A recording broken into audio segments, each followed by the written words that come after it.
Har du udfordringer med din længdekontrol med putteren, så prøv at se med her. Øvelsen her hedder Ghost Hole, og fordelen ved den det er, at du kan lave den hvor som helst. Det eneste du skal bruge, det er sådan et par bordskåner her.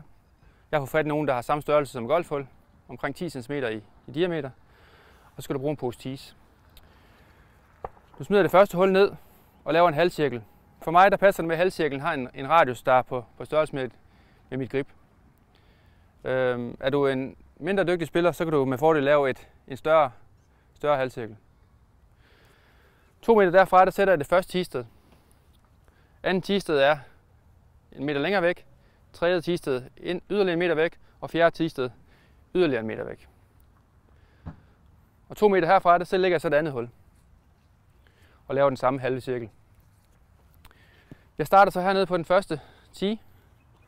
Prøver at putte ind i halvcirklen her. Lykkes det for mig, så går jeg over på den anden side. Og putter ned i den halvcirkel der. Lykkes det, så må jeg gå videre til tee nummer 2.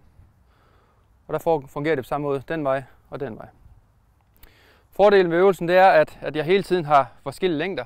Jeg kan også vælge at lægge øvelsen på en bakke, så vil jeg hele tiden have forskellige hældninger også.